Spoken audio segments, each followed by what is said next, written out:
नमस्कार दोस्तों, स्वागत है आपका आपके अपने YouTube channel world best education point में। आज की हमारी जो स्पेशल क्लास है वह हमारी अर्थ यानी पृथ्वी के ऊपर। तो क्लास को आगे बढ़ाने से पहले अगर आपने चैनल को सब्सक्राइब नहीं किया तो चैनल को सब्सक्राइब कर लीजिए और बेल आइकन को प्रेस कर लीजिए ताकि हमारी आने वाली हर नई वीडियो की नोटिफिकेशन आपको जल्द से जल्द प्राप्त हो सके। तो क्वेश्चन स्टार्ट करते हैं हम। पहला क्वेश्चन आपके सामने है, पृथ्वी अपने अक्ष पर कितना झुकी है। तो आपको बताना है कि पृथ्वी अपने अक्ष पर कितना झुकी हुई है। कमेंट सेक्शन में आप कमेंट कीजिए और बताइए कि आंसर क्या है इसका। पृथ्वी अपने अक्ष पर कितना झुकी है, आंसर बताइए। आंसर होगा 23.30 डिग्री। कितना झुकी हुई है? 23.30 डिग्री झुकी हुई है। सौर मंडल का एकमात्र ग्रह जिस पर जीवन है। सौर मंडल का एकमात्र ग्रह कौन सा है जिस पर जीवन है? कमेंट सेक्शन में कमेंट कीजिए और बताइए कि सौर मंडल का एकमात्र ग्रह कौन सा है जिस पर जीवन है। और भी ग्रह हैं, बहुत सारे ग्रह हैं होने को तो, लेकिन अभी जो प्रेजेंट में जो है जिस पर जीवन है उसका बताना आपको। आंसर होगा इसका पृथ्वी। आंसर होगा इसका पृथ्वी। सौर मंडल के बड़े ग्रहों में पृथ्वी का स्थान कौन सा है? सौर मंडल के जो बड़े ग्रह हैं उनमें पृथ्वी का स्थान कौन सा है? कमेंट सेक्शन में कमेंट कीजिए और बताइए कि सौर मंडल के जो बड़े ग्रह हैं उनमें से पृथ्वी का स्थान कौन सा है। कमेंट कीजिए कमेंट सेक्शन में आके और बताइए कि इसका आंसर क्या होगा। सौर मंडल के बड़े ग्रहों में पृथ्वी का स्थान कौन सा है? तो इसका आंसर होगा पांचवा। कौन सा है? पांचवा। पृथ्वी का विषुवृत्तीय व्यास कितना है? पृथ्वी का विषुवृत्तीय व्यास कितना है? कमेंट सेक्शन में आइए और बताइए कि पृथ्वी का विषुवृत्तीय व्यास कितना है। बताइए, आंसर कमेंट सेक्शन में दीजिए और इसका आंसर बताइए कि पृथ्वी का विषुवृत्तीय व्यास कितना है।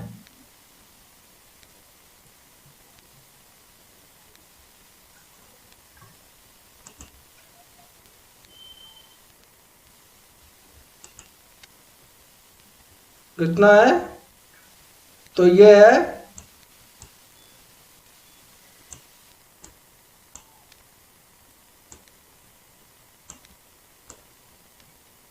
12,756 किलोमीटर तथा इसका जो ध्रुवीय व्यास है वो है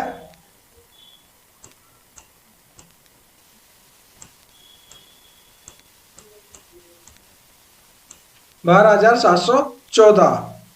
ठीक है, ये तो विषुवृत्तीय व्यास है और ये ध्रुवीय व्यास है। ठीक है, अगला क्वेश्चन है, पृथ्वी अपने अक्ष पर किस दिशा में घूमती है। आपको बताना है कि पृथ्वी अपने अक्ष पर किस दिशा में घूमती है। कमेंट सेक्शन में आइए और बताइए कि पृथ्वी अपने अक्ष पर किस दिशा में घूमती है। कमेंट सेक्शन में आइए और कमेंट कीजिए कि इसका आंसर क्या होगा। किस अक्ष में घूमती है? तो ये आंसर होगा इसका पश्चिम से पूरब की ओर। क्या होगा? पश्चिम से पूरब की ओर घूमती है पृथ्वी। पृथ्वी अपनी दूरी का चक्कर किस रफ्तार से और कितने समय में पूरा करती है। पृथ्वी अपनी दूरी का चक्कर किस रफ्तार से और कितने समय में पूरा करती है। कमेंट सेक्शन में आइए और बताइए कि आंसर क्या होगा। पृथ्वी अपनी दूरी का चक्कर किस रफ्तार से और कितने समय में पूरा करती है। बताइए इसका आंसर क्या होगा। किस रफ्तार से और कितने समय में? तो आंसर होगा इसका 1610 किलोमीटर प्रति घंटे की चाल से। ठीक है। और ये तो रफ्तार हो गई इसकी। अब समय देखते हैं। समय है इसका 23.56 यानी 23 घंटे और 56 मिनट व 0.04 सेकेंड। ये घंटा है 23 घंटे 56 मिनट और 4 सेकेंड। ठीक है। पृथ्वी अपनी दूरी का चक्कर किस रफ्तार से और कितने समय में पूरा करती है? तो रफ्तार तो इसकी होगी 1610 किलोमीटर प्रति घंटा और जो समय है वह 23 घंटे 56 मिनट और 4 सेकेंड। अगला क्वेश्चन है, पृथ्वी की किस गति से दिन और रात होता है? आपको बताना है कि पृथ्वी की किस गति से दिन और रात होता है। किस गति से दिन और रात होता है? कमेंट सेक्शन में कमेंट करके बताइए कि पृथ्वी की किस गति से दिन और रात होता है। पृथ्वी की किस गति से दिन और रात होता है? कमेंट सेक्शन में आइए और बताइए कि इसका आंसर क्या होगा। पृथ्वी की किस गति से दिन और रात होते हैं? तो उसकी घूर्णन गति के कारण दिन और रात होते हैं। किस गति के कारण? घूर्णन। अगला क्वेश्चन है, पृथ्वी की किस गति से साल बनते हैं? पृथ्वी की किस गति से साल बनते हैं? किस गति से साल बनते हैं? कमेंट सेक्शन में आइए और बताइए किस गति से साल बनते हैं। पृथ्वी की किस गति से साल बनते हैं? कमेंट सेक्शन में कमेंट कीजिए और बताइए कि इसका आंसर क्या होगा। तो परिक्रमण की जो इसकी गति होती है उससे साल बनते हैं। ठीक है, आंसर होगा परिक्रमण। सूर्य की परिक्रमा करने में पृथ्वी को कितना समय लगता है? आपको बताना है कि सूर्य की परिक्रमा करने में पृथ्वी को कितना समय लगता है। बताइए, कमेंट सेक्शन में आंसर दीजिए और बताइए कि सूर्य की परिक्रमा करने में पृथ्वी को कितना समय लगता है।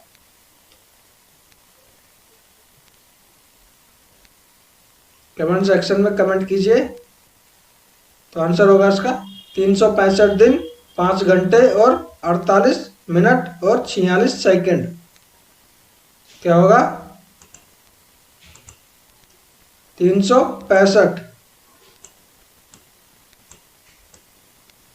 दिन और 5 घंटे 48 मिनट और 46 सेकंड, यानी 365 और 6 घंटे। 365 और 6 घंटे पृथ्वी को सूर्य की परिक्रमा करने में समय लगता है इतना। अगला क्वेश्चन है, पृथ्वी को सूर्य की एक परिक्रमा करने में लगे वक्त को क्या कहते हैं? पृथ्वी को सूर्य की एक परिक्रमा करने में लगे वक्त को क्या कहते हैं? कमेंट सेक्शन में कमेंट कीजिए और बताइए पृथ्वी को सूर्य की एक परिक्रमा करने में जो समय लगता है उसको क्या कहते हैं। कमेंट करके बताइए कि इसका आंसर क्या होगा। पृथ्वी को सूर्य की एक परिक्रमा करने में जो वक्त लगता है उसको क्या कहा जाता है? उसको कहा जाता है सौर वर्ष। क्या कहा जाता है? सौर वर्ष। प्रत्येक सौर वर्ष या कैलेंडर वर्ष में कितना समय बढ़ जाता है? प्रत्येक सौर वर्ष या कैलेंडर वर्ष में कितना समय बढ़ जाता है? कमेंट सेक्शन में आइए और बताइए कि आंसर क्या होगा इसका। प्रत्येक सौर वर्ष या कैलेंडर वर्ष में कितना समय बढ़ जाता है? कितना समय बढ़ता है? आंसर कीजिए।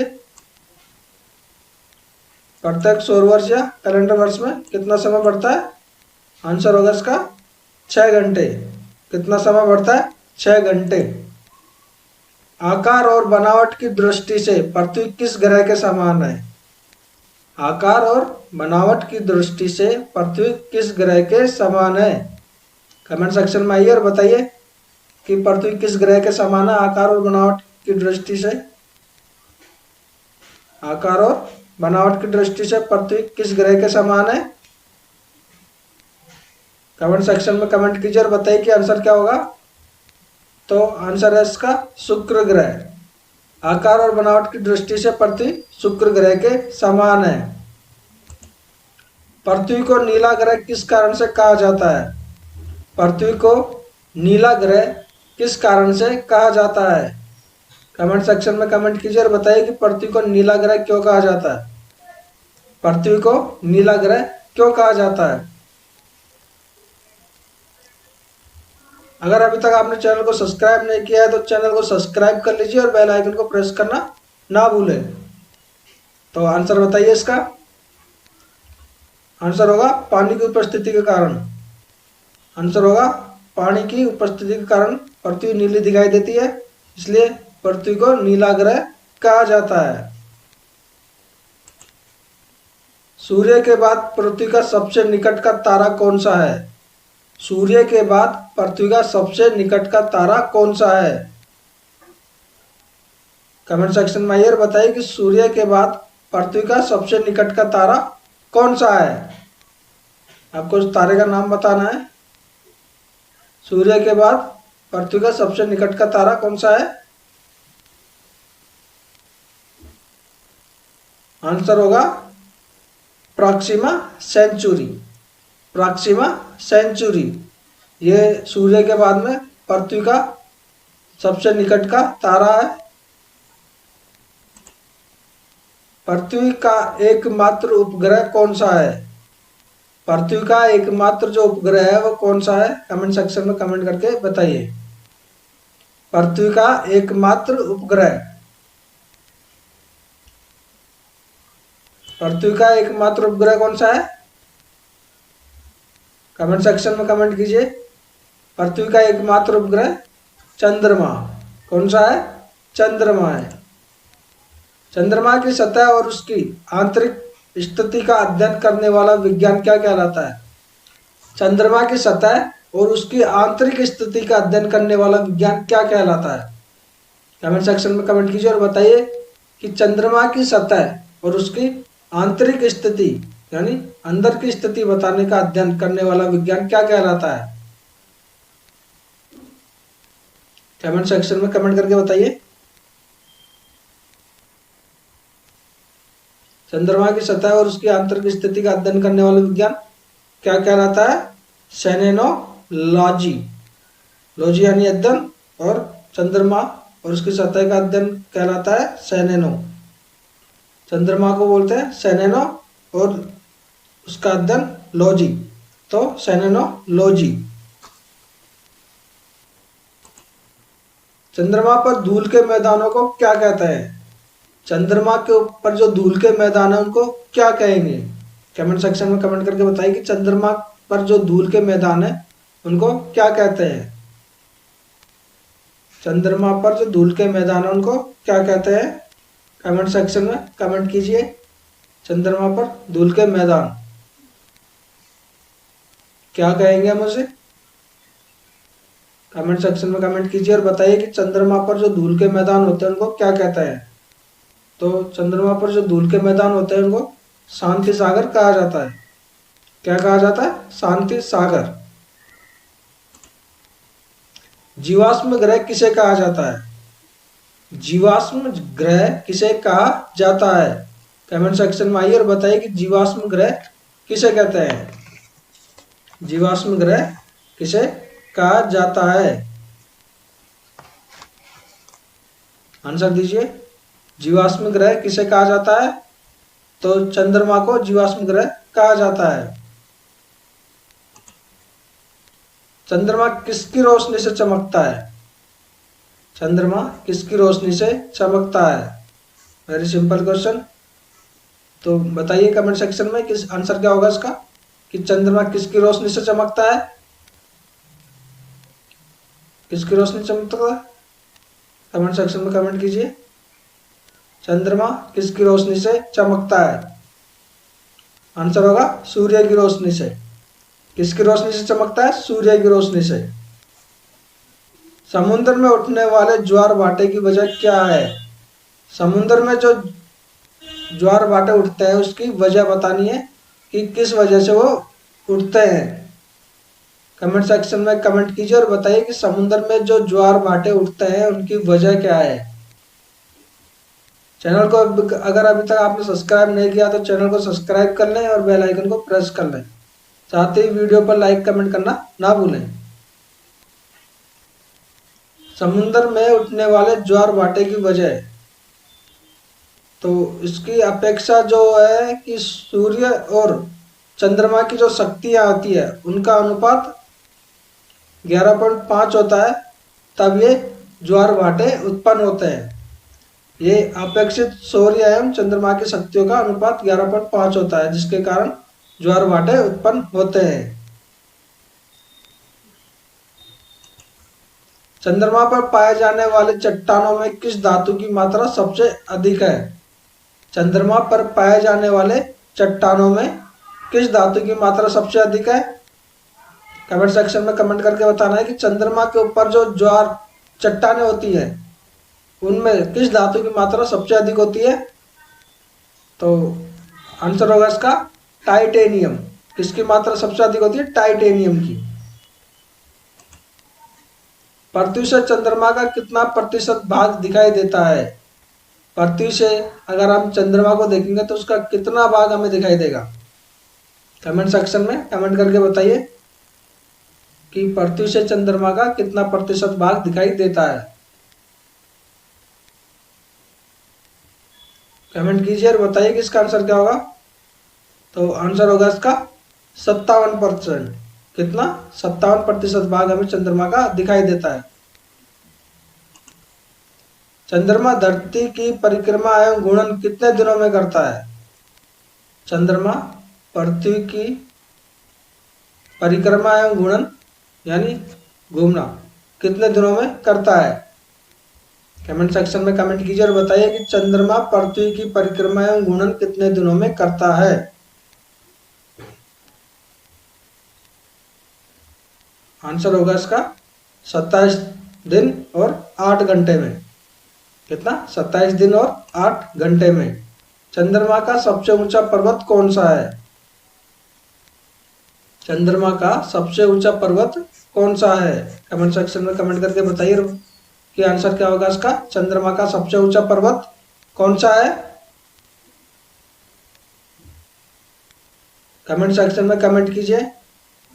आंसर होगा इसका लिबनिट्ज पर्वत। लिबनिट्ज पर्वत। चंद्रमा पर सबसे पहले पहुंचने वाले अंतरिक्ष यात्री, आपको बताना है कि चंद्रमा पर पहुंचने वाले सबसे पहले अंतरिक्ष यात्री कौन थे।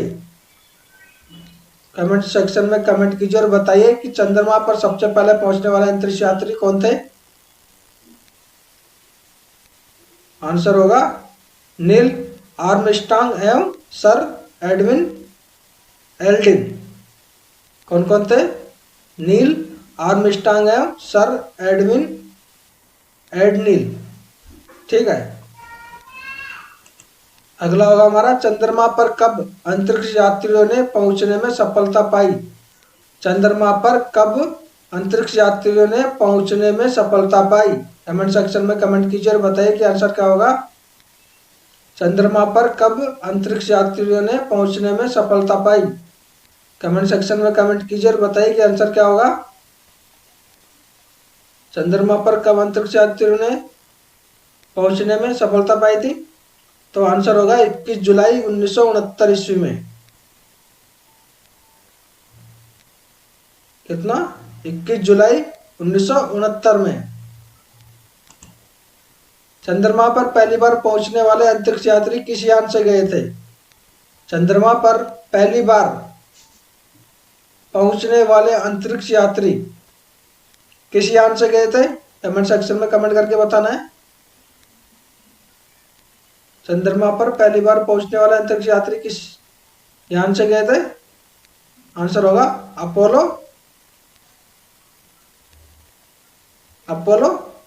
11 से। किससे? अपोलो 11 से। प्रकाश चक्र क्या है, आपको बताना है। प्रकाश चक्र क्या है। कमेंट सेक्शन में कमेंट करके बताइए कि प्रकाश चक्र क्या है। कमेंट सेक्शन में कमेंट करके बताइए कि प्रकाश चक्र क्या है। आपको बताना है प्रकाश चक्र। तो प्रकाश चक्र एक ऐसी काल्पनिक रेखा है जो प्रकाशित और अप्रकाशित, यानी जो प्रकाशित है और जो अंधेरे में है, उनका जो बीच का हिस्सा होता है उस हिस्से को ये बांटती है, उसको प्रकाश चक्र कहते हैं। ठीक है, काल्पनिक रेखा जो पृथ्वी के प्रकाशित और अप्रकाशित हिस्सों को बांटती है। पृथ्वी के परिभ्रमण की दिशा क्या है? पृथ्वी के परिभ्रमण की दिशा क्या है? ये क्वेश्चन आ चुका है पहले, तो आंसर आपको पता होना चाहिए कि पृथ्वी के परिभ्रमण की दिशा क्या है? पश्चिम से पूर्व। क्या है? पश्चिम से पूर्व। जिस कक्षा में पृथ्वी सूर्य की परिक्रमा करती है उसे क्या कहते हैं? जिस कक्षा में पृथ्वी सूर्य की परिक्रमा करती है उसे क्या कहते हैं? कमेंट सेक्शन में कमेंट करके बताइए। जिस कक्षा में पृथ्वी सूर्य की परिक्रमा करती है उसे क्या कहते हैं? कमेंट सेक्शन में कमेंट कीजिए और बताइए। आंसर होगा दीर्घवर्तीय। क्या कहते हैं? दीर्घवर्तीय। तो आज की क्लास हमारी यही समाप्त होती है। अगली क्लास में हम आपसे फिर मिलेंगे। और अगर अभी तक आपने चैनल को सब्सक्राइब नहीं किया तो चैनल को सब्सक्राइब कर लीजिए और बेल आइकन को प्रेस करना ना भूलें। साथ ही वीडियो अच्छी लगी हो तो वीडियो पर लाइक कमेंट जरूर करें और वीडियो को शेयर भी जरूर करें। तब तक के लिए थैंक यू, धन्यवाद।